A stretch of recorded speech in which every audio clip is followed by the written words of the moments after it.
another episode of What's Cooking, only here on Wake Up Ilocos. For today, we're going again to make another vegan recipe. As last week, I did some pan-fried tofu barbecue, and today I'm going to make naman avocado mac and cheese pasta. So you're wondering why avocado? Ang avocado kasi very versatile. Tsaka season ng avocado ngayon, so it's very nice to make use of it right now. So our ingredients are, we have here some elbow macaroni. I've already boiled and na-cool na siya. So para mas madali tayong You can prepare this naman ahead of time. You can put it in the chiller. Tapos the following day you can make it. So first we are going to dice up some onions.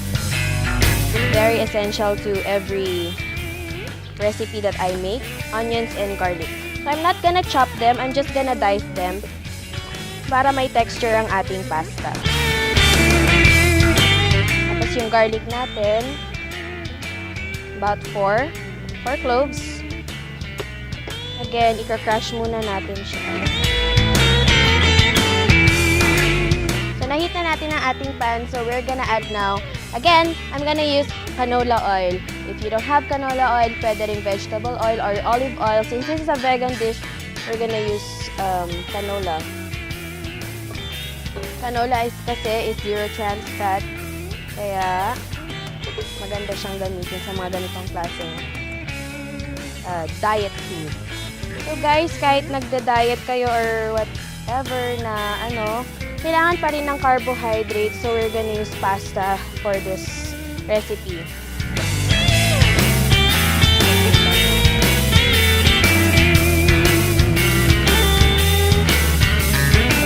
Hayaan lang natin siya saglit dyan. And what we're gonna do now is mix our avocado puree with some spices. Itong avocado ko, blender ko siya. If you have a food processor, then better. But pwede rin naman siyang gawin sa blender. Kung wala rin naman kayong blender, pwede rin nyo rin naman siyang i-mash lang at the back of the spoon.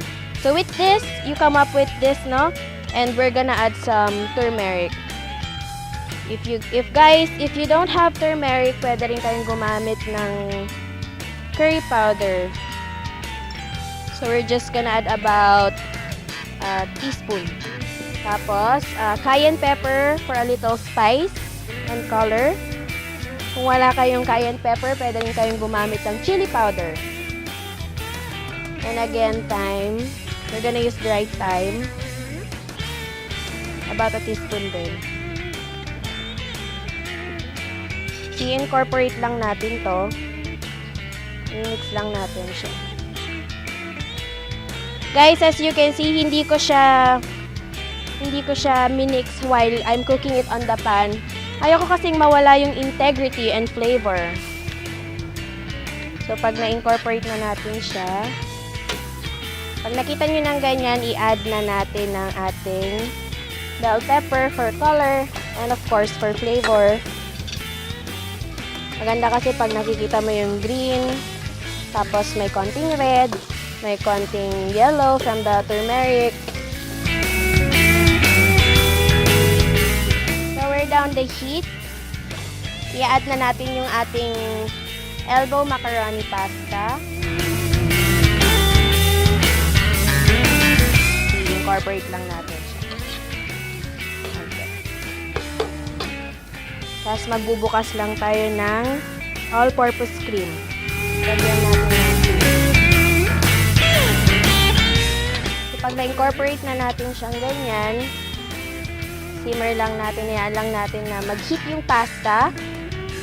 Tapos, we're gonna add na our avocado mixture. Saglit lang to guys, around 2 minutes lang. So, mix lang ng mix, pero wag masyado. And be very careful not to overcook your pasta. And of course, not to overpower. When you cook avocado kasi it tends to become bitter. So ayan, it's almost done. Lagyan lang natin siya ng konti pepper. Tapos, at the end of the dish, higa lang tayo ng isang kalamansi. para may contrast naman ng ating dish. Now we're gonna add some Parmesan cheese. This is the last step to it. Be generous sa Parmesan cheese nyo guys, pero pag kayo naglagay ng salt dito, as you can see, hindi ako naglagay ng salt kasi yung Parmesan cheese natin masyado na siyang maalat. So we're done na. We're gonna plate na our dish. Saka lang tayo ng oval na casserole.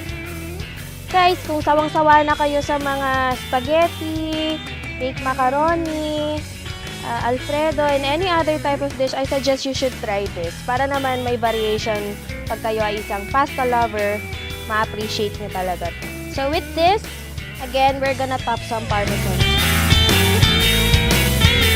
So here we go with another great recipe. This is our avocado mac and cheese pasta, vegetarian style. So you should try this at home. I'm sure magugustuhan na lahat ng mga taong mahilig sa pasta, vegetarian, or kahit hindi rin. I'm pretty sure they're gonna love this.